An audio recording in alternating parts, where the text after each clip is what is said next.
Hey everybody, today I'm going to be showing you how I make coffee in my room as a broke college student because I have zero money for coffee, definitely not enough money to go to Starbucks, so I like to make it myself, and I'm going to show you how I do that. Now, thankfully, all the stuff that I really use and need isn't that expensive. I bought it or got it at the beginning of the year or like previous years when I started college, and I just go from there because, let's be real, this wallet has nothing in it. So we gotta find a way to make coffee thrifty. I'm gonna show you how I do that. The most important thing I use is a French press. Now, I know you're probably thinking, Kerrigan, why don't you just use a drip coffee machine? I would, except that drip coffee machine over there, that belongs to my roommate, and I'm too scared to ask her whether I can use it or not. So I just use what I have. So I got this French press. I stole it from my mom. It's actually a very nice French press. It's double insulated, which is apparently fancy. You can get much cheaper French presses than this one because this one is glass and double insulated, and it probably came from somewhere nice. You can get much cheaper ones. I was just looking at some the other day, and like the cheapest one I found was $15 on Amazon, which is really not that bad if you think about it, like as a broke college student would think about it. The second thing that you're gonna need is a kettle. This is my janky Walmart kettle that I got for $12. It's ugly, but it does the trick, and it's good at heating up water, which is what I need it to do. The third thing that you're gonna need depends entirely on what kind of coffee that you're getting. Now, for French press coffee, I recommend that you get whole bean coffee. This is my whole bean coffee. For reference, these are what whole beans look like. A little bit like rabbit poop, but I promise they don't taste like rabbit poop. If you use pre-ground coffee, you run into two problems. One, your coffee's pre-ground, so it's lost some freshness.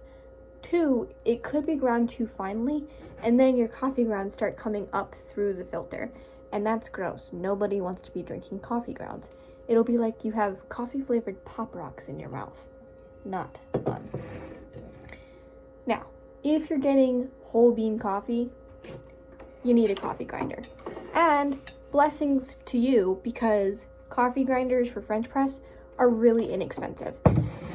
The more fancy you go into getting a coffee grinder, the more expensive it gets. But this one is cheap because it is from Walmart and I stole it from my mom.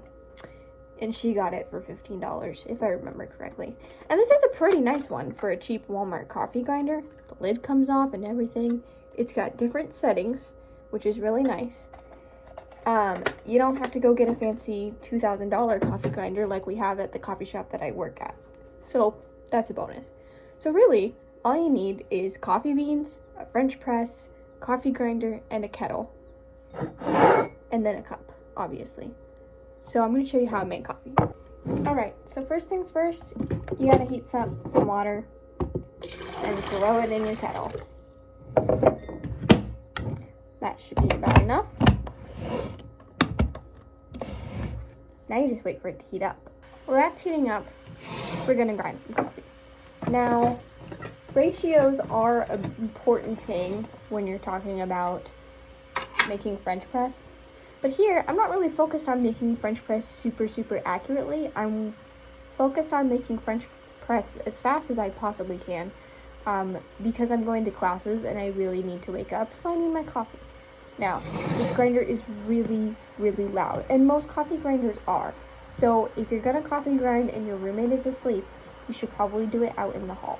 I like to warn people before this goes off because it might give them a heart attack if I don't.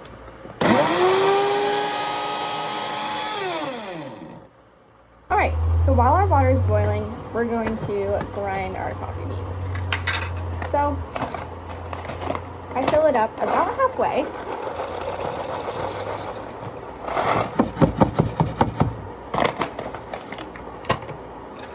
Pop the lid on. Proceed to get coffee grinds all over the place. We'll clean those up later.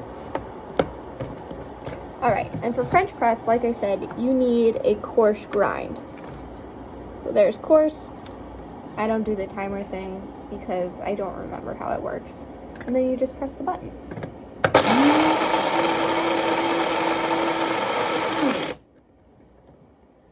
Ooh, not bad. It's a little too coarse right now.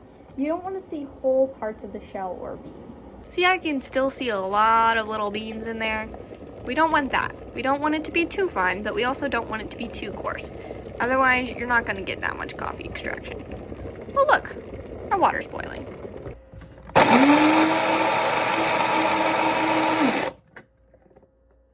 Looking good. You can see we have still a coarse grind, but it's not as chunky. Well, now that we got our coffee ground and our water boiled, we're ready to make some French press. Now, this is pretty simple, not too complicated. You're gonna take the lid off. You're gonna pour in your coffee grinds.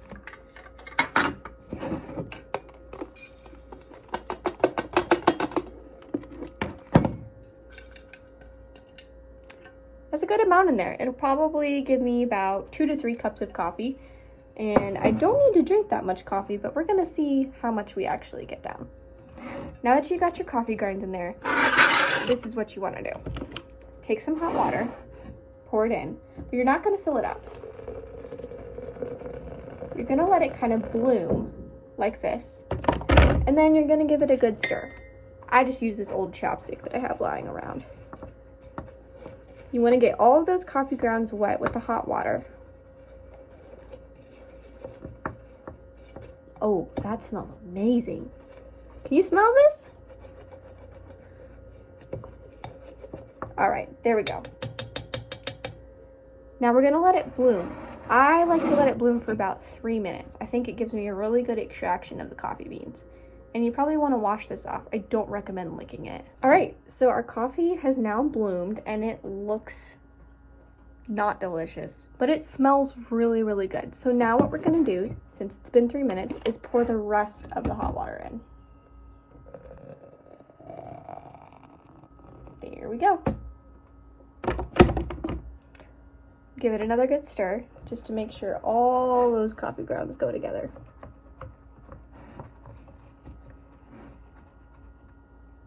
Don't lick this, please. I'm not responsible for you if you do, but disclaimer warning, don't lick that.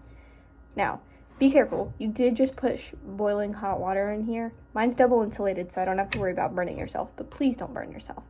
Then we're gonna let this sit for another 3 minutes. Okay, our coffee has been sitting for 3 minutes now. It smells great, nice and roasty toasty. Now, the most satisfying part. Be pretty careful with this. Make sure the lip where it's gonna let out air is right at the lip where it's gonna pour. Otherwise, you might have a hard time getting your French press to actually press it. You wanna go slowly. You go too fast, coffee will explode everywhere. I did have that happen while I was trying to get ready for class one day.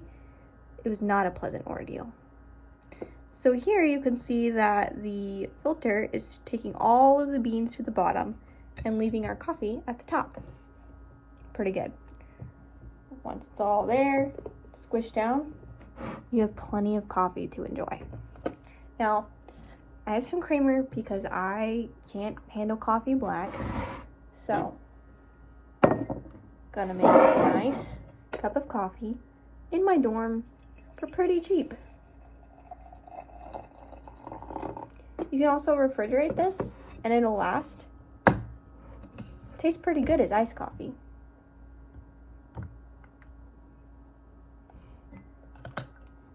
And there we go. Nice, cheap cup of coffee. You didn't have to spend $1 million at Starbucks. And a little warm, but it's tasty. Enjoy your cup of coffee. If you have questions, let me know.